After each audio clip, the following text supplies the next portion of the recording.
Bronwyn, I wanted to do a follow-up to our discussion on Earthfood that we're putting out. That's your wonderful product that gives people so much hope about being able to garden and grow their own food and be very healthy from the food they grow, because Earthfood is full of nutrition and it really brings plants back to life. But there's a very dark side to growing and farming that's going on in the world. Farmers in the UK are basically having their herds taken from them because of TB. We see that Clarkson's Farm, which is a program so many of us love around the world, that's Jeremy Clarkson from Top Gear, has been told his herd has TB. They're doing this right across New Zealand and Australia. We have a beekeeper here who had all his bees burnt. It's just agonizing. In Australia, you and I have talked about the way they have these trumped up problems, and then they come in and they just take the stock, or they take over the land. What are we going to do about the bullies who are trying to hurt the farmers around the world? What's your feeling, Bron? Right. Well, I know about Diddley Squat. I was so interested in Diddley Squat, I binged it. That's if you haven't watched it, it's Jeremy Clarkson's program and it's called Clarkson's Farm. His farm is called Diddley Squat, which is a great name. The program is really important to watch because you see the bureaucrats at play. You see how the power they have goes to their heads, and they bully people, even somebody as well known as Jeremy. They bully them unnecessarily, and this is happening to farmers around the globe, but particularly in the West. It is so wrong. It is absolute bureaucratic overreach, Bronwyn. Enforcement notice. What you are required to do within 6 weeks of the date on which this notice comes into effect. Cease use of any part of the land for sale or provision of food or drinks to members of the public or for consumption on the land. Cease use of any part of the land as a restaurant or a cafe, even though we're allowed to. Cease use of any part of the land for parking. What? Reinstate the land around the restaurant to a condition similar to that of the agricultural land immediately surrounding it, removing all hardcore and other surfacing materials, including gravel and stone chippings. Why you can't have gravel on a farm, I don't know, but anyway. Removing all other landscaping materials, including wooden sleepers, wooden plank edging and wood chippings. The wood chips just I know, wood chip. they've gone completely mad. Removing all plants and planting containers. You can't have plant pots on a farm. Ridiculous. We're going round and round in circles, wasting a lot of fucking good money. Your money. Permanently. And the taxpayers. Well, everybody's money. It's just been thrown and pissing it up against the wall. It's a joke. All the effort we put in, and we're back on square one. You've got council overreach, permits, licences. Now, we had a farmer friend of ours, Vanessa, who got a $17,000 fine because there was dust on a fan in a packing room. God knows what. Ridiculous overreach. Banking overreach. $17,000 fine. Yeah. I don't know how many boxes of produce you'd have to sell to make that up. We've also got banking. The big ag cartels put liens on properties as well. We have weather engineering that is literally wiping out farms. And this is going on. And this is what I found when I was going across Australia. We've got the poisoning, just random, over the whole of southeast Queensland. Plus, we've had that big 1,000 by 800 kilometre flood that wiped out all the food bowls in Australia. 1 in 3 farmers are not coming back because they can't, because there's nothing to come back to. Now, people would be saying, oh, this is climate change. This is proof that it's climate change and we need to follow the agenda. What do you say to that, Bronwyn? Well, you need an education. Sorry. Well, how about we look at some photos here, we'll put them up now, of skies. I think this one's Brisbane, and that was just this week, we're the first week of August. This is not a natural sky. Anybody who can look at this and say, oh yeah, I grew up with skies like this. Look at any painting from 100 years ago, 200 years ago. You never saw cloud formations like this. This is clearly some kind of weather modification device that they are using, and they are increasingly owning up to using these. This is to herd us into the climate fear-mongering so that we can be then herded into cities and really held in prisons in smart cities, which are basically just concentration camps, surveillance and monitoring cities, aren't they, Bron? Correct. Now, all across Australia, it doesn't matter where I went, there is some kind of biosecurity treatment program. Now, I just want you to hear that word treatment. There's not so much biosecurity problems. In fact, a lot of the poisons being used is not required because the issues are not there. It's a preventative treatment. Do you understand? And these are now put in zones. So you've got a zone in Western Australia, there's zones in, New South Wales, and so on and so on. And these zones are the future planning. So what is not in a zone will be either locked land, and in our case, like Indigenous locked land, or land grabs by corporations. And a lot of the farmers have lost their land. These are the new smart cities. I couldn't believe I was driving down the Augustus Highway in South Australia. I felt like I was on Mars desert. There was this red, dusty, dead dirt everywhere. And I'd come around the corner and here's this beautiful big building, and waterfalls and palm trees. Like, am I in Nevada here? And this is, what's going on? And it was a smart city. I said, I'm going to have a look at this because, Liz, you should know me by now. Nothing escapes. I'm going to have a good look. I turned into it. I couldn't believe as far as I could see with these little tiny houses, no front yards, just had a footpath out the front. You'd be lucky to drive a car. Well, I guess you're not supposed to really have a car, are you? You have maybe you'll have a little scooter, just enough room to move a scooter through. There was nothing down the side. Their houses were touching and they had like this much room between each one. I thought, oh my gosh, this is it. I'm standing in the future. And it's so ugly. There's no beauty.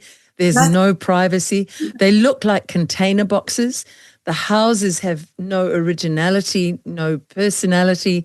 It's just totally demoralizing. And they are the kinds of houses where somebody would just want to go on their, on their devices and have a virtual reality set on to not be there. If you want to see what it is like, look at the movie Ready Player One, because that's in the future. And they're trying to tell us what they want.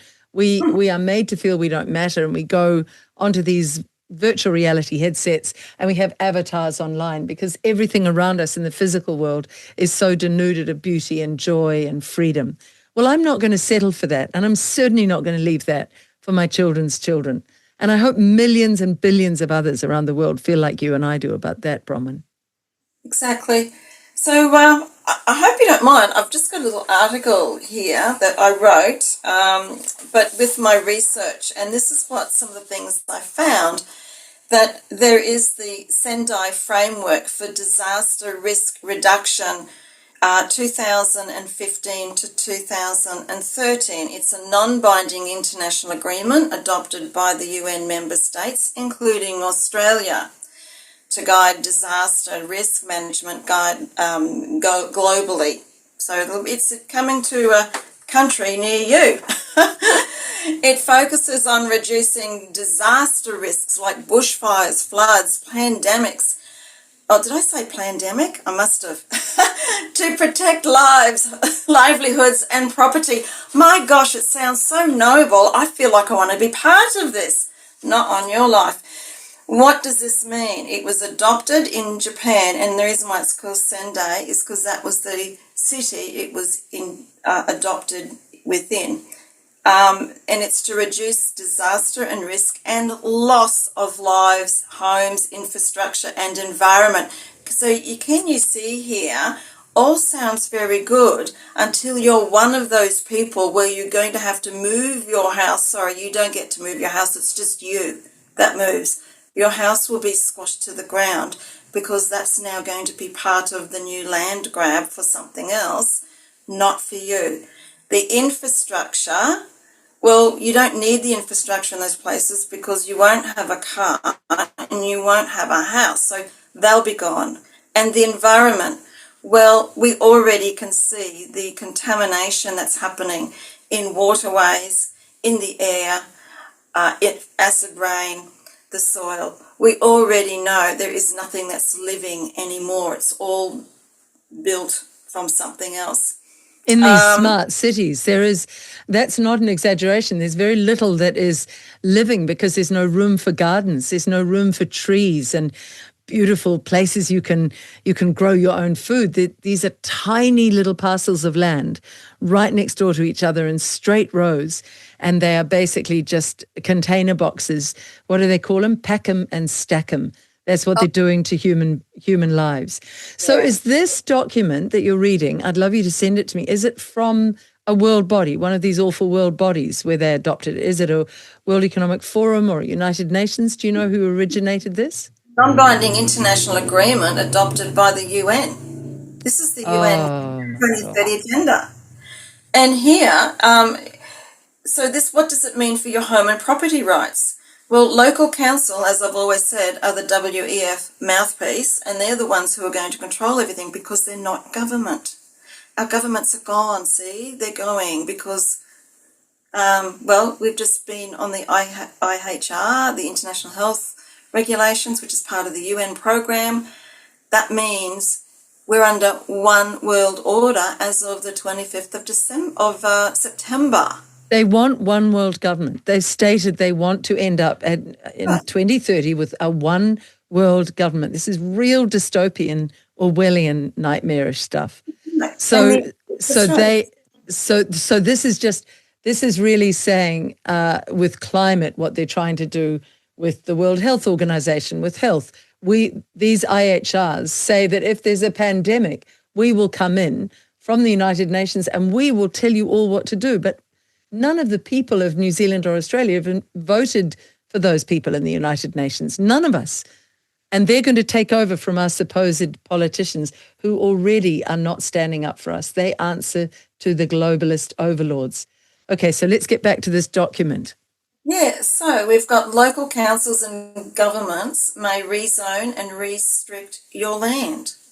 It can be declared as a fire and flood prone area, and then that is then considered a disaster risk, and you can then be claimed that it aligns with the Sendai Framework. Boom.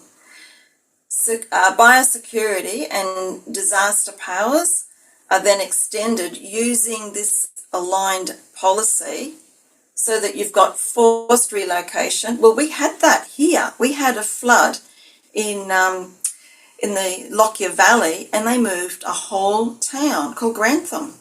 They moved the whole town.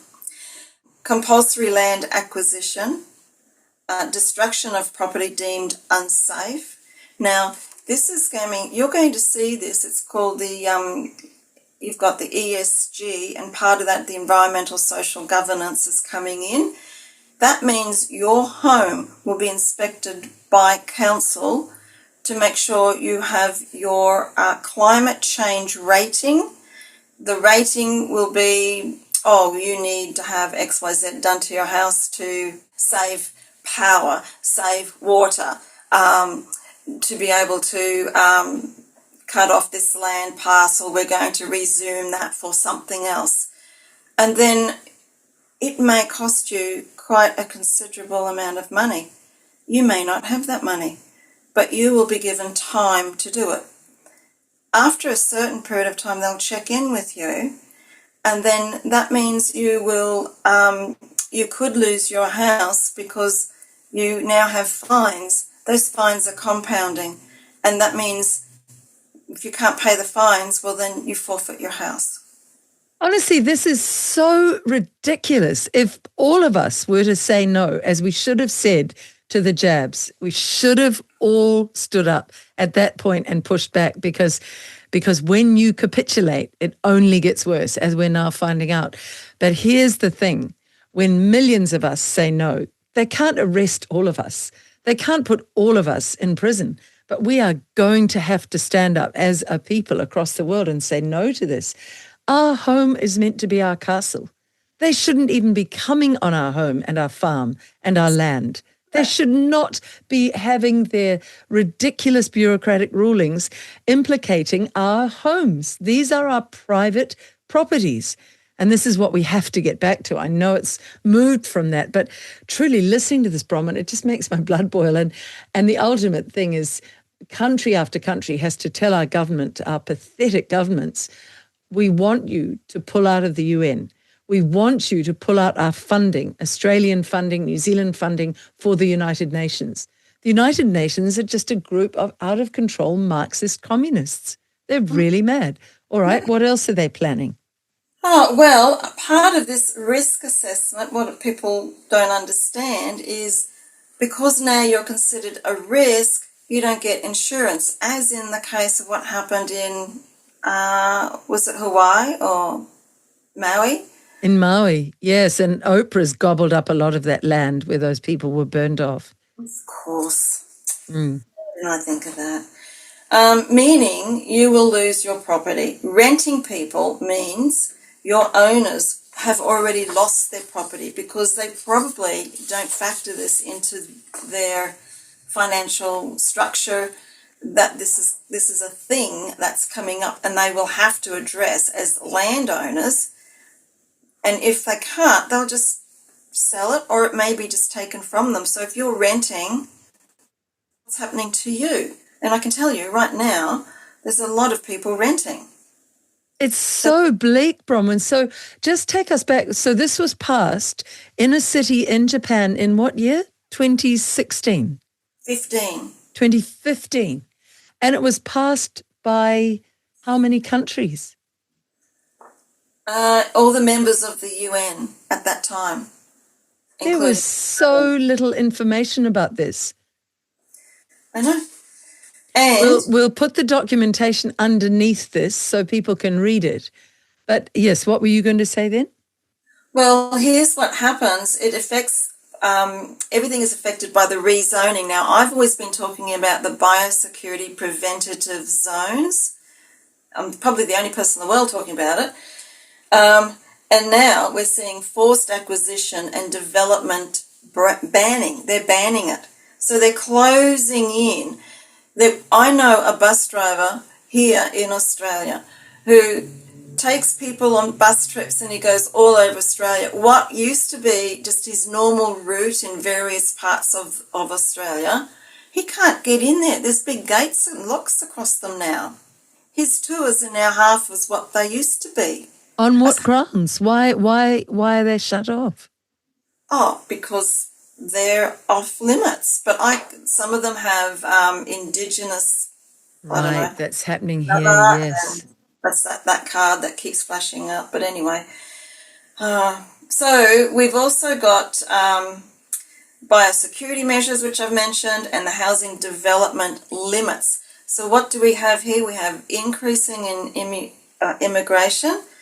We do not have the housing for them, and now we're going to have less housing for them. And the housing that we do have, so if you've got a house that's like 30 years of age, you're probably going to lose it because you will not in a snowflake's chance in hell be able to do all the things that they will want you to do. You'll have to pretty well gut it to rebuild the whole thing inside and out just to be able to have the thing, the tick that you're okay. Otherwise, you're going to be a burden on society because you're not pulling up your part of the bargain as a landowner or a homeowner, and you're part of the demise of Australian climate change. Right, so they're using climate change the way they use scaremongering during COVID, care about grandma.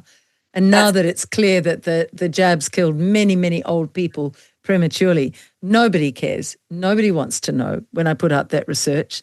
But they're using this whole climate fear-mongering to try to force this. Bronwyn, I mean, people listening to this could be just holding their heads in horror right now. What do you advocate we can do? Because otherwise it just becomes a very frightening list of horrific stuff that the councils are doing. I mean, I think everybody who's sane needs to work as hard as possible to get on your local council and pull out of these agreements. Absolutely cancel them. What do you think people can do, Bronwyn? I worked my butt off to try and get people to understand what July 19 meant, and I don't think I made a dent on anything. It was just torture for me. So anyway. This was the passing of the International Health Regulations by Penny Wong. I just watched that day come in and go out, and I just thought, do I throw petrol over myself and light a match? No. I'm going to bang on as usual. Here we go. What are your rights? Okay. You still own your home and land unless it is forcibly acquired under state and federal legislation. So we've got to stop that. State and federal legislation, that's with the government. Now, the government in Australia, they're no longer doing their job. They're just turning up for theatre, right? Their job's over. Let's face it, they've signed us over. It'll be cemented in by the 25th of September. I'm sure you've got something similar in New Zealand. They're just puppets of the globalists. So you're saying now all of this enforcement comes down to local body level. Absolutely. They're the ones who will be directly from the top, straight to them, to us. These people are traitors. They're absolute traitors to freedom, to what their grandfathers and great-grandfathers fought for, and they're traitors to their own communities to force this through. Yes, so if it's affected by rezoning, forced acquisition or development bans, you may have legal rights because we still have a constitution we still have that now, and we'll have that until the day that it's taken away by these people, because once they're in world order, one world order means there's no constitutions of any country because it's a one world order, right? So while we've got it, we should be, all of us, getting in on these things. We need to challenge decisions in court. Now, this is going to cost money. Maybe we can get a whole pile of people together and let's do it together if that's what comes down to. Seek compensation, push for community consultations. We have to have this. We have to get onto councils that they do not and cannot and do not have any authority right now to make decisions that affect us as communities, as people on our own land, on our own in fee simple titled land, that they have no rights. And in fact, with Rod Cullerton's landslide win in Western Australia, that came through. We still have that. He won that one. So we should be looking at that. Rod did brilliantly. I think ultimately, because it has been a really hard interview and it will upset people, the upsetting is, it's not something you want to stay in, the negativity and the there's no hope, that feeling. You need to now go away and say, wait a minute, I don't have to put my hands up to others to give me my rights back. I'm born with natural rights from God. I am born free. And I'm not going to go along with this. There are two letters that are more powerful than any other letters in the world, Bronwyn, and the letters are N and O. You just have to be willing en masse to say no. No, you will not find me for this. No, you will not take my house. No, I will not move. No, I and my community will stay here. So I would say beyond what's on the list, get communities together and start to talk to one another about how can we really push back. Talk to any women you know who are married to a local cop or cops in the area, or any men who are married to a female cop, and say, you mustn't enforce this. And when you think about it, Bronwyn, it would come down so quickly if all of our police refused to stand with the politicians, if our police refused to enforce what these bullies want to do, if the police did what they did when the Berlin Wall came down and they just said, we're not going to stand with the Stasi in East Berlin anymore and shoot people and hurt people and imprison people. We're just going to stand with the people and we're going to take off our badges. It all finishes then. Then it doesn't matter what documents UN puts out. It doesn't matter what, these ridiculous puppet politicians do and these sold out local politicians. Then it's all over. So it's going to be up to us, the people, to come together. I'm going to finish on that note rather than keep reading through the damnable UN documentation. Yeah. I just want to say, and start to get a group together to learn about what does private land trusts do? How can that protect you?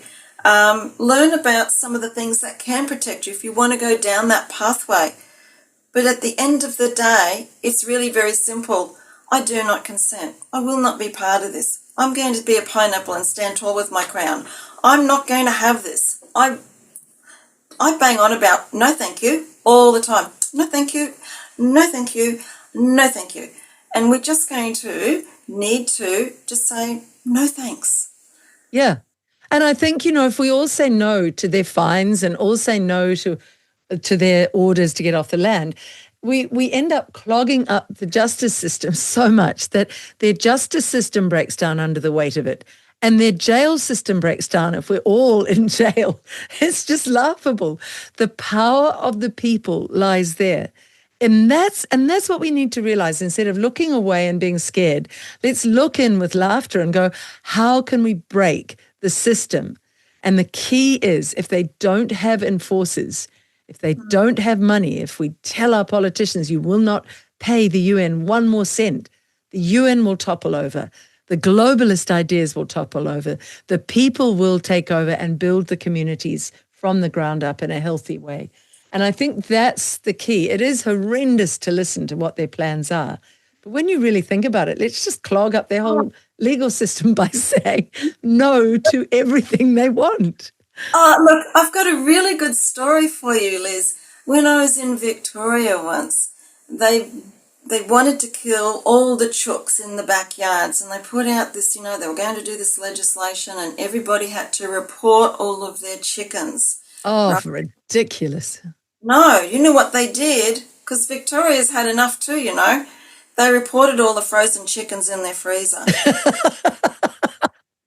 They did. That's brilliant.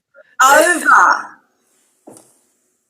I love the story out of Victoria most, that Dan Andrews, who's got a whole lot of criminal ill-gotten gains from selling out the people and being the most brutal, really one of the most brutal leaders. I mean, Jacinda Ardern was right up there with him, and so was Trudeau, or Turdo as I call him.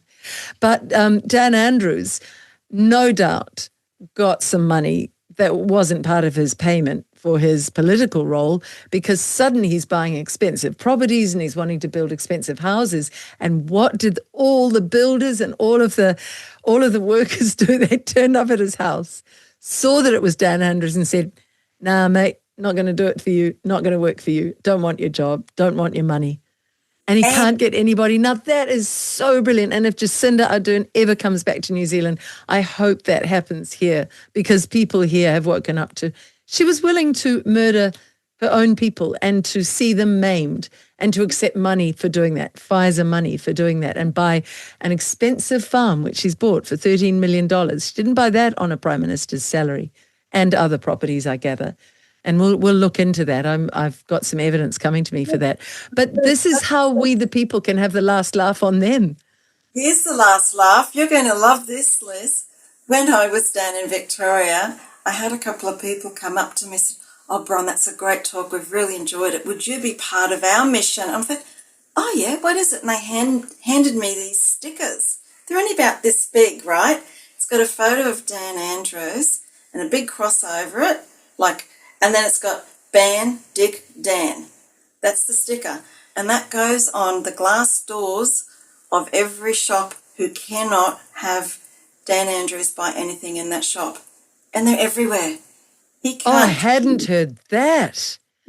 There was a hero in the UK election. I wish I knew his name and I wish I could talk to him. What a hero. So Starmer was on a photo op with all of the sold-out legacy media propagandist shills, and he walks into this pub to have a beer, so it's on the nightly news, like this guy's just a normal one of us, instead of a criminal who was willing, even at that stage, to ruin the United Kingdom, as the Brits are waking up to now. Anyway, this publican just goes, hey, I'm not having him in my pub. Get out, Starmer. And he had this total humiliation, which he deserves, because anybody who is a traitor, who commits treason against their own people, and treason is when you betray your own people so that you enrich yourself or you enrich your bosses who want to hurt your people. That's treason. That man is not allowed in my pub. No, Lord. I'm not going to physically hurt him. That man... That's assault. I'm not bothering you, and I'm not bothering him. That man is not allowed in my pub. Get out of my pub. Go on. Get out of my pub. Thank you.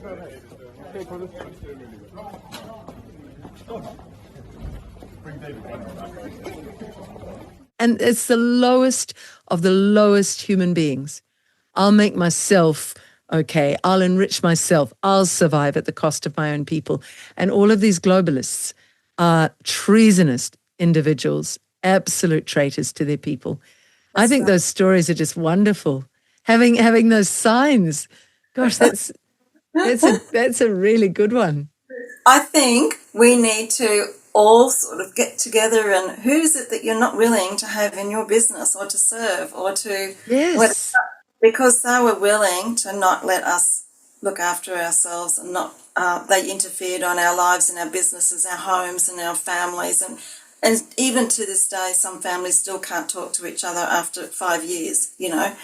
What about if you're someone like Rory Nen's parents here, this beautiful 26-year-old builder, has to have it because he wanted to be married, and in order to have the wedding venue, he had to have this jab. And within just a few weeks, he was dead from heart issues.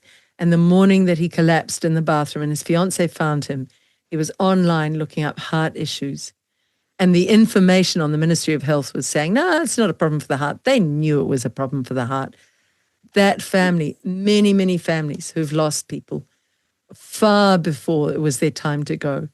These people deserve to be shut out of our businesses. These people deserve to be reminded of their treasonous behaviour. And I apply that to all the people willing to line up on local councils and see their fellow Australians or Kiwis, their farmers, their people in their village being kicked out of their homes and off their farms. If you are willing to do that for a miserable pay packet, you too are a traitor. So don't do it. Don't line up for the local council and sell out to the WEF agenda. Don't do it.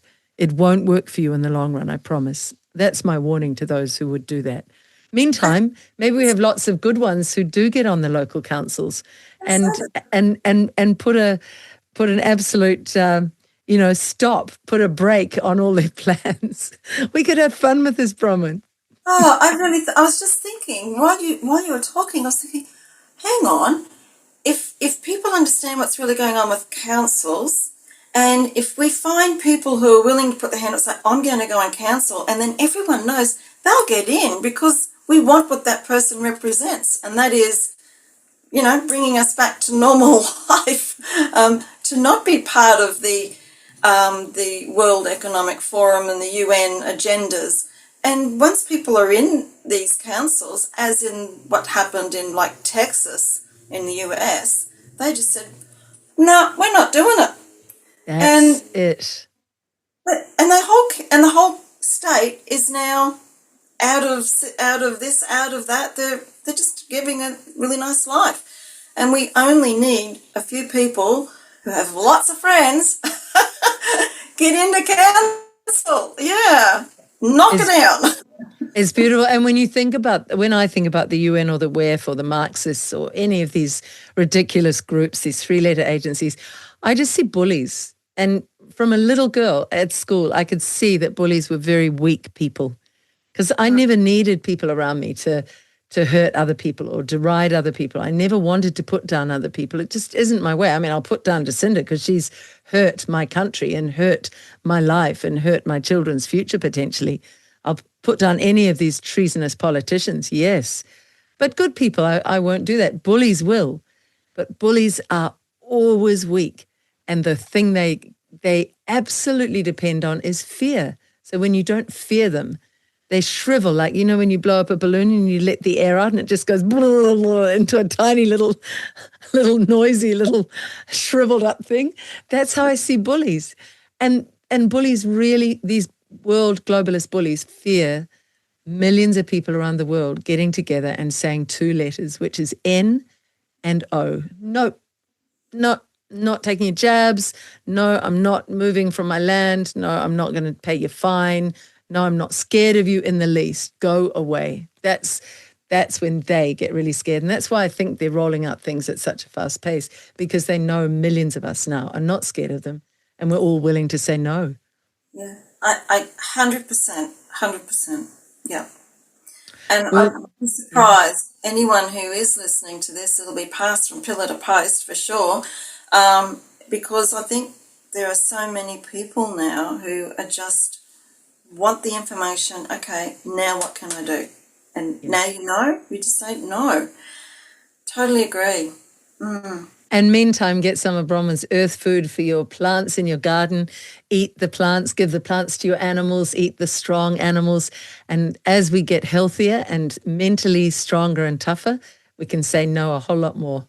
It's always a delight to talk to you, Bronwyn. Give us your website.